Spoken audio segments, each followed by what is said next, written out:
नमस्कार मित्रांनो, आजच्या या व्हिडिओमध्ये आपण स्पर्धा परीक्षांमध्ये नेहमी विचारला जाणारा अतिशय महत्त्वाचा घटक म्हणजेच नातेसंबंध सोप्या पद्धतीने समजून घेणार आहोत. मित्रांनो, नातेसंबंध ब्लड रिलेशनशिप यावर आधारित प्रश्न पहिल्यांदा पाहताना अवघड वाटतात, पण योग्य ट्रिक्स आणि पद्धत समजली की हे प्रश्न खूपच सोपे आणि गुण मिळवून देणारे प्रश्न ठरतात. या व्हिडिओमध्ये आपण स्टेप बाय स्टेप पद्धत, सोपी उदाहरणे आणि परीक्षेत उपयोगी शॉर्टकट ट्रिक्स पाहणार आहोत. म्हणून हा व्हिडिओ शेवटपर्यंत नक्की पहा, कारण प्रत्येक प्रश्नामागे एक सोपी युक्ती दडलेली आहे. चला तर मग नातेसंबंधाचे ब्लड रिलेशनशिप यावर आधारित प्रश्न आत्मविश्वासाने सोडवायला सुरुवात करूया. यामधील पहिला प्रश्न आहे, आनंद अनन्याला म्हणाला, तुझ्या मामाच्या आईच्या एकुलत्या एका मुलीचा मी भाचा आहे, तर आनंद अनन्याचा कोण? प्रश्न जर वाचला तर सुरुवातीला आपल्याला काही कळत नाही, परंतु याची जर योग्य रचना आपण जर केली तर आपल्याला हा प्रश्न खूप सोप्या पद्धतीने सोडवता येईल. ज्याप्रमाणे प्रश्न दिलेला असतो त्याप्रमाणे जर प्रश्नाची मांडणी करून घेतली तर उत्तर काढणे सुद्धा खूप सोपे आहे. या प्रश्नामध्ये आनंद म्हणाला, आनंद कोणाला म्हणाला? तर आनंद अनन्याला म्हणाला. तर या प्रकारे आपण बाण दाखवून दर्शवू शकतो की आनंद अनन्याला म्हणाला, तुझ्या मामाच्या आईच्या म्हणजे अनन्याचे जे मामा आहे, तर मामा कोणाचे? अनन्याचे मामा. आणि मामाच्या आईच्या म्हणजे अनन्याचे मामा आणि अनन्याच्या मामाची आई म्हणजेच ही कोण झाली? तर ही झाली अनन्याची आजी. आईच्या एकुलत्या एका मुलीचा म्हणजे मामाची आई म्हणजे अनन्याची आजी आणि या आजीची एकुलती एक मुलगी म्हणजे आजीची एकुलती एक मुलगी. आजीची एकुलती एक मुलगी म्हणजे 100% ही कोण असणार आहे? अनन्याच्या आजीची मुलगी म्हणजे या अनन्याची ही कोण आहे? तर अनन्याची आई आहे. एवढं तर आपल्याला कळलं. एकुलत्या एका मुलीचा म्हणजे या मुलीचा मी भाचा आहे. आनंद या मुलीचा कोण आहे? तर आनंद हा तिचा भाचा आहे. म्हणजेच आनंद या मुलीचा भाचा आहे आणि ही जी मुलगी आहे ती ही आनंदाची कोण असणार आहे? तर आत्या असणार आहे. कारण आत्या म्हणजे भाचा कोण असतो? तर भावाचा मुलगा. आणि आपल्या बाबाची बहीण याला आपण काय म्हणतो? तर आत्या म्हणतो. आनंदची ही आत्या आहे. प्रश्न काय विचारला? तर आनंद अनन्याचा कोण आहे? आता आनंदची ही आत्या आहे आणि आत्याची ही मुलगी म्हणजे आनंदची आत्ते बहीण. मग आनंद कोण झाला? तर आनंद या अनन्याचा कोण झाला? तर आनंद हा अनन्याचा मामे भाऊ आहे. म्हणजे आपलं उत्तर जर पाहिलं आपण तर आपलं उत्तर येईल पर्याय क्रमांक 3. कारण आनंद हा कोण आहे या अनन्याचा? तर आनंद हा मामे भाऊ आहे. आणि जर आपल्याला अनन्या विचारली असती तर अनन्या ही या आनंदाची आत्ते बहीण आहे. पुढला प्रश्न पाहूया. नातेसंबंध या प्रश्नामध्ये आपल्याला जर योग्य ट्री डायग्राम काढता आली तर आपला एकही प्रश्न चुकणार नाही. तर प्रश्न क्रमांक 2 पाहूया. अनुपच्या सासऱ्याच्या मुलाच्या एकुलत्या एका बहिणीशी अनुपचे काय नाते आहे? तर मग इथं काढून घेऊ आपण दाखविल्याप्रमाणे. अनुप दाखवला पहिल्यांदा. तर अनुपच्या सासऱ्याच्या, अनुपचा सासरा घेऊ आपण आधी. अनुपचा कोण दाखवला? सासरा. आणि या सासऱ्याच्या मुलाच्या, सासऱ्याचा मुलगा म्हणजे हा कोण असणार? अनुपचा. अनुपचा असणार हा साला. आणि या मुलाच्या म्हणजे त्याला आपण काय म्हणू शकू? मेवना. अनुपचा हा मुलगा कोण आहे? सासऱ्याचा मुलगा म्हणजे अनुपचा हा मेवना आहे. आणि मुलाच्या एकुलत्या एका बहिणीशी, या मुलाला एकच बहीण आहे फक्त. या मुलाला एक बहीण आहे. म्हणजे हे जे सासरा आहे, सासऱ्याचा हा मुलगा आहे आणि ही कोण आहे? सासऱ्याची ही मुलगी आहे. मग सासऱ्याची मुलगी म्हणजे अनुपची कोण असणार? तर सासऱ्याची मुलगी म्हणजे अनुपची कोण आहे ही बाई? तर अनुपची ही आहे बायको म्हणजेच पत्नी. बायको, अनुपची बायको आहे ही. आता प्रश्न काय विचारला? एकुलत्या एका बहिणीशी अनुपचे काय नाते आहे? म्हणजे या बहिणीचा अनुप कोण आहे? तर ही अनुपची ही बहीण, या मुलाची बहीण अनुपची बायको आहे. तर अनुप कोण आहे? तर अनुप या बाईचा या बहिणीचा अनुप आहे पती. त्यामुळे आपलं उत्तर येईल पर्याय क्रमांक 3. खूप सोपं आहे. असं जर योग्य डायग्राम काढली तर आपला एकही प्रश्न चुकणार नाही आणि परीक्षेमध्ये नातेसंबंध, ब्लड रिलेशनशिप या घटकावर पैकीच्या पैकी गुण मिळेल. आजपर्यंत बऱ्याच परीक्षेमध्ये, सर्वच स्पर्धा परीक्षेमध्ये या प्रकारची प्रश्न विचारलेली आहे. त्यामुळे याप्रमाणेच डायग्राम काढून आपण हे प्रश्न सोडवून घ्यायचे. प्रश्न क्रमांक 3 पाहूया. अरुंधतीची मुलगी अनिशा हिचे मामा अरुंधतीचा भाचा गौरांग याचे वडील आहेत. तर अनिशाचे गौरांगशी काय नाते आहे? तर आपण या प्रश्नाप्रमाणे त्या प्रश्नाची रचना करून घेऊया, याची एक डायग्राम तयार करूया, म्हणजे आपला प्रश्न चुकणार नाही. मग सुरुवातीला कोण दिलं? सुरुवातीला दिलं आपल्याला अरुंधती. तर अरुंधती यानंतर काय सांगितलं त्यांनी? अरुंधतीची मुलगी. अरुंधतीची मुलगी घेऊ खाली. मुलगी. अरुंधतीची मुलगी कोण आहे? तर अनिशा. अरुंधतीची मुलगी अनिशा आणि हिचे मामा म्हणजे या मुलीचे मामा म्हणजे हे अरुंधतीचा कोण? भाऊ. हिचे मामा. अरुंधतीचा भाचा दिला. आता परत अरुंधतीशी नाते जुडलेले आहे. अरुंधतीचा भाचा. भाचा कोण आहे? अरुंधतीचा भाचा गौरांग. म्हणजे हा गौरांग जो आहे तो अरुंधतीचा भाचा आहे. म्हणजे ही अरुंधती या गौरांगची कोण आहे? आत्या असणार आहे. तर मग काय म्हटलं त्यांनी? भाचा गौरांग याचे वडील आहेत. म्हणजेच अरुंधतीची मुलगी अनिशा, अनिशाचे जे मामा आहे ते अरुंधतीचा भाचा जो गौरांग आहे, गौरांगचे वडील आहे. म्हणजेच हे जे मामा आहे अरुंधतीचा भाऊ म्हणजे अरुंधतीच्या मुलगी अनिशा, अनिशाचे जे मामा आहे ते गौरांगचे कोण आहे? वडील आहे. म्हणजेच गौरांगचे हे वडील आहे आणि गौरांगची ही अरुंधती कोण आहे? आत्या आहे. आणि आत्याची मुलगी ही कोण असणार आहे? आत्ते बहीण. अनिशा कोण आहे? तर आत्ते बहीण. आपल्याला विचारलं काय आहे? अनिशाचे गौरांगशी काय नाते आहे? अनिशाचे नाते विचारलं. म्हणजे अनिशा कोण आहे गौरांगची? तर अनिशा ही या गौरांगची कोण आहे? तर गौरांगची आहे आत्ते बहीण. म्हणजे आपलं उत्तर आलं. आपलं उत्तर आहे पर्याय क्रमांक 4 आत्ते बहीण. पुढला प्रश्न पाहूया. खूप सोपे प्रश्न आहे. जर प्रश्न आपण या सोडविलेल्या पद्धतीने जर सोडवले तर आपल्याला या घटकामध्ये पैकीच्या पैकी गुण मिळेल. प्रश्न क्रमांक 4. अथर्वचे वडील माझ्या वडिलांना बाबा म्हणतात. तर अथर्व माझा कोण? मग प्रश्नाची योग्य ती मांडणी करून घेऊया. काय म्हटलं त्यांनी पहा. अथर्वचे वडील म्हणजे आधी कोण दिलंय आपल्याला? आधी अथर्व दिलेला आहे. अथर्व. अथर्वचे जे वडील आहे, अथर्वचे वडील हे बाबा म्हणतात. आता कोणाला बाबा म्हणतात पहा. अथर्वचे जे वडील आहे म्हणजे हे जे अथर्वचे वडील आहे, वडील बाबा म्हणतात. पण काय म्हणते ते? अथर्वचे वडील माझ्या वडिलांना बाबा म्हणतात. आणि हे जे बाबा आहे हे कोणाचे वडील आहे? तर हे म्हणतात माझे वडील. माझे वडील म्हणजे जे बोलत आहे त्यांचे वडील. म्हणजे जे बोलत आहे त्यांचे वडील आणि अथर्वच्या वडिलांचे वडील एकच आहे. म्हणजे हे दोघ जण कोण आहे? हे अथर्वचे वडील आणि ही व्यक्ती हे दोघे जण भाऊ भाऊ आहे आणि त्यांचे बाबा एकच आहे. म्हणजे हे जर अथर्वचे वडील असेल तर हे जे दिलेले आहे ते खाली माझे वडील म्हणून, तर हे अथर्वचे कोण असणार आहे? अथर्वचे काका असणार आहे. तर अथर्व माझा कोण? मग माझे वडील आहे ना. मग हे अथर्व जो आहे, अथर्व यांचा कोण असणार आहे? कारण हे काका आहे तर अथर्व असणार आहे त्यांचा पुतण्या. म्हणजेच आपलं उत्तर येईल पर्याय क्रमांक 4. पुढला प्रश्न पाहूया. पुढचा प्रश्न आहे प्रश्न क्रमांक 5. प्रश्न वाचून घेऊया. हा प्रश्न शिष्यवृत्ती परीक्षा 2022 मध्ये विचारलेला आहे आणि शिष्यवृत्तीमध्ये विचारलेल्या प्रश्नासारखेच प्रश्न बऱ्याचदा विविध स्पर्धा परीक्षेमध्ये विचारलेले आहे. त्यामुळे हे प्रश्न सुद्धा खूप महत्वाचे आहे. सौ राधा काकूंच्या घरात 2 विवाहित मुलगे आणि 3 नातवंडे आहेत. तर मग कोण म्हटलं त्यांनी? सौ राधा काकू. सौ राधा काकू.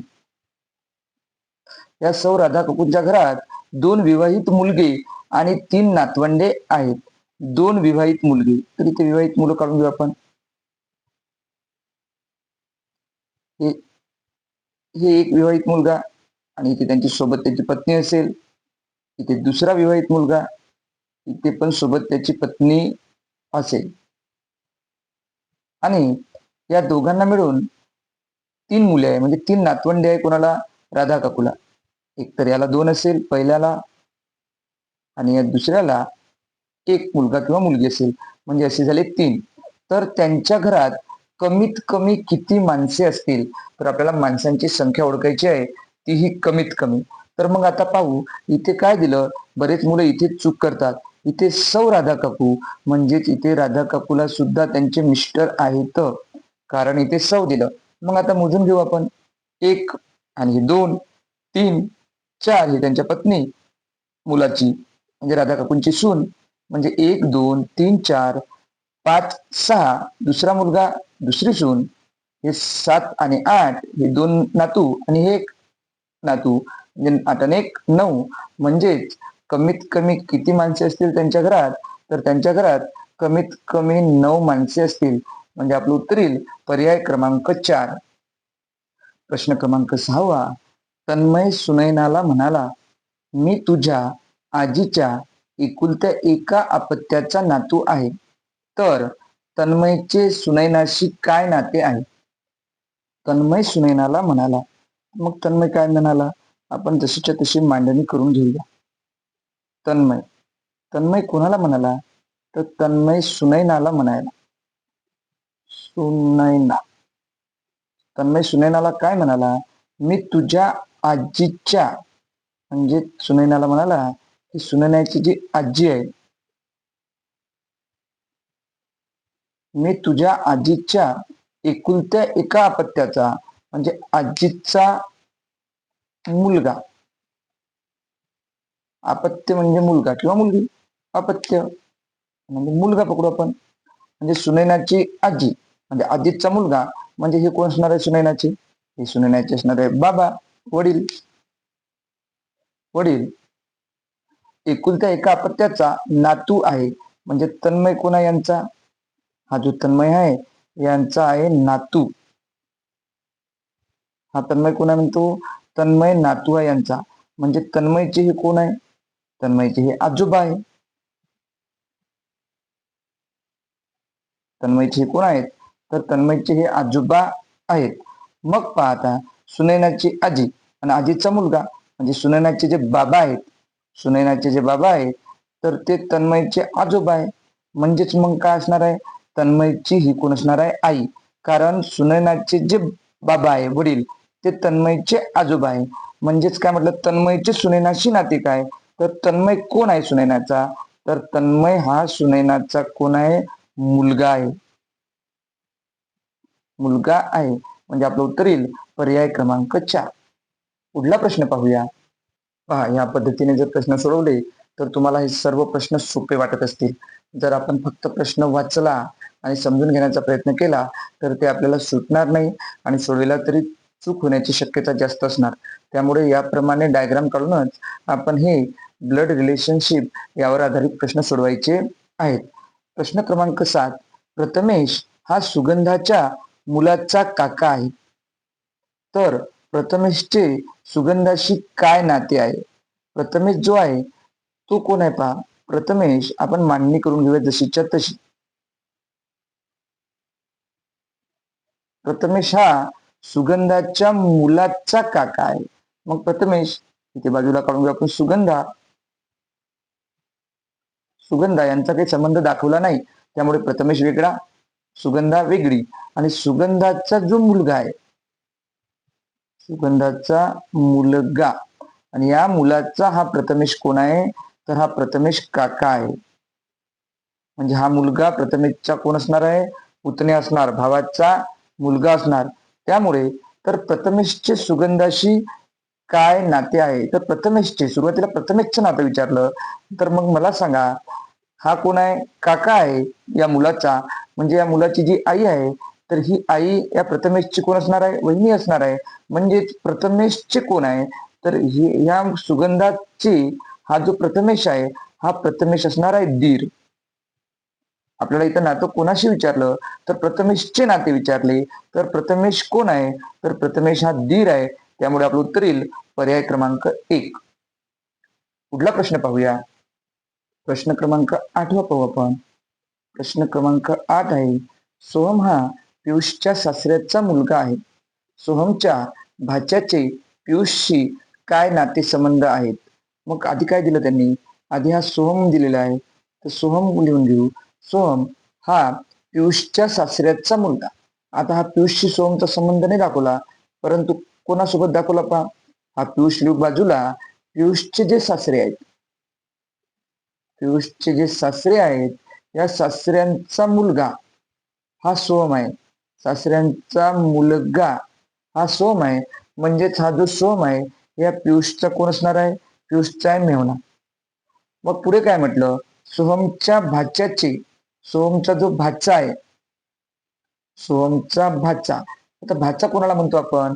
तर भाचा म्हणजे बहिणीचा मुलगा. बहिणीचा मुलगा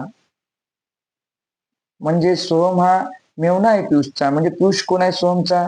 तर हे पियुष जे आहे, हे पियुष आहे सोहमचे जावई. तर मग या जावयाचा म्हणजे सोहमचा जो भाचा आहे, मग हा भाचा बहिणीचा मुलगा म्हणजे या पियुष हे जावई आहे. जावयांचा सुद्धा हा कोण असणार आहे? तर मुलगा असणार आहे. तर पुढे काय विचारलं आपल्याला? सोहमच्या भाच्याचे, हे भाचा आहे, पियुषशी काय नातेसंबंध आहे? तर भाच्याचे नाते विचारले. तर हे पियुषचे कोण आहे? तर पियुषचा हा आहे मुलगा. म्हणजेच आपलं उत्तर येईल पर्याय क्रमांक 4. पुढला प्रश्न पाहूया. प्रश्न क्रमांक 9. एका फोटोकडे बोट दाखवून कुसुम म्हणाली, तो माझ्या बहिणीच्या काकीच्या बहिणीचा भाचा आहे. तर कुसुमचे फोटोतील व्यक्तींशी काय नाते आहे? तर कुसुम कोण आहे या फोटोतील व्यक्तीचे हे ओळखायचं आपल्याला. प्रश्न वाचल्यास खूप मोठा आणि किचकट वाटतो, पण जसा जसा प्रश्न सोडविला जातो, आपण त्या प्रश्नाची जशीच्या तशी मांडणी करतो, तसा तसा प्रश्न सुटत जातो. पहा मग काय झालं. कुसुम म्हणाली, तर मग आधी कुसुम काढून घेऊया.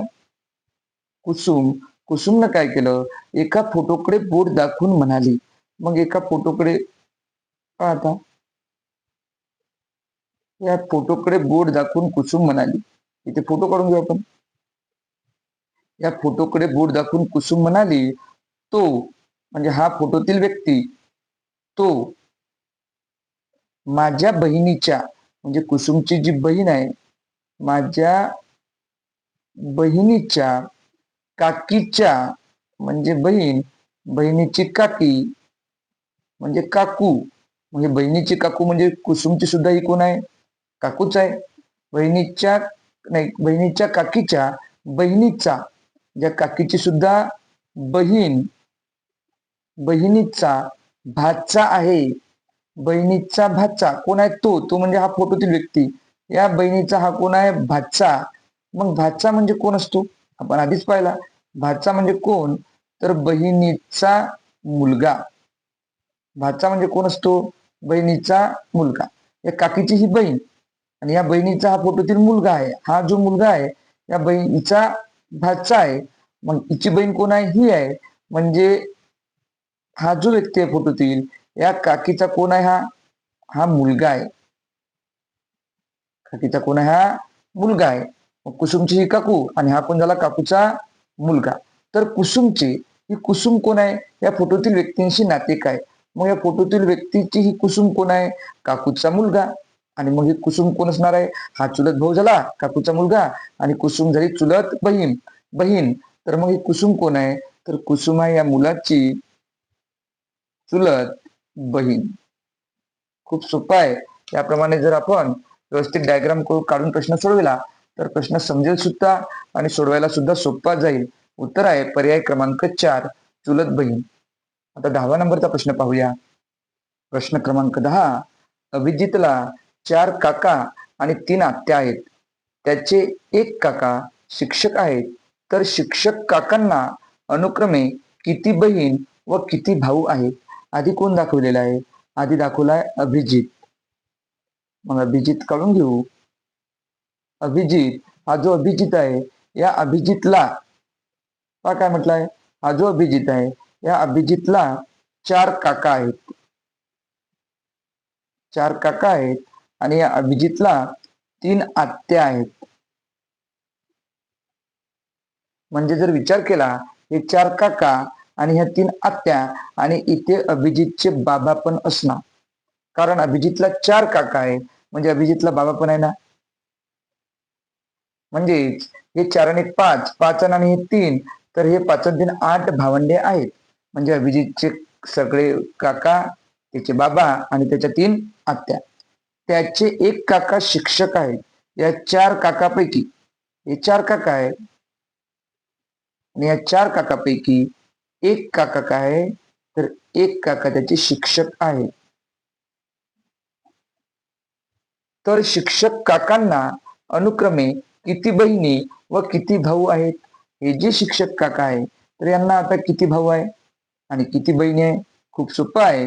इथं अभिजितला 3 आत्या आहे, म्हणजे या शिक्षक काकांना सुद्धा बहिणी किती आहे? 3च बहिणी आहेत. आणि त्यांना भाऊ किती? अभिजितला 4 काका होते, म्हणजेच एक त्याचे बाबा, हे म्हणजे 5 भाऊ आहे. तर त्यातील एक भाऊ शिक्षक आहे समजा, तर उरले किती भाऊ? शिक्षकांना भाऊ असणारे किती भाऊ आहे? शिक्षकांना 4 भाऊ आहेत. 4 भाऊ आहेत, म्हणजेच एकूण किती भावंड झाली? 4 आणि 3 आणि हे शिक्षक, म्हणजे 8 भावंडे आहेत ते.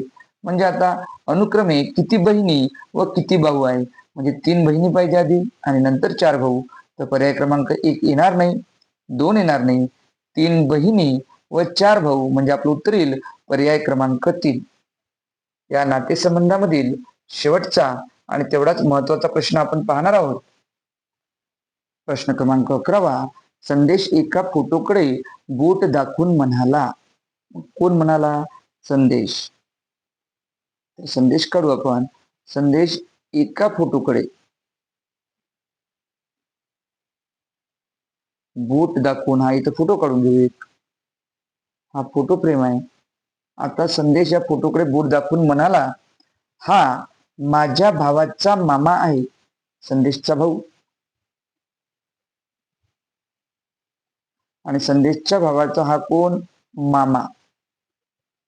मग संदेशच्या भावाचा मामा म्हणजेच हा जो फोटोतील व्यक्ती आहे, हा संदेशचा सुद्धा मामाच आहे. त्याला एकच बहीण आहे. हा जो मामा आहे, त्या मामाला एकच बहीण आहे. म्हणजे एकच बहीण आहे, म्हणजे ती बहीण कोण असणार? तुमच्या सर्वांच्या लक्षात आलं 100%. या संदेश आहे, संदेशचा भाऊ आहे, भावाचे हा फोटोतील व्यक्ती हा मामा आहे.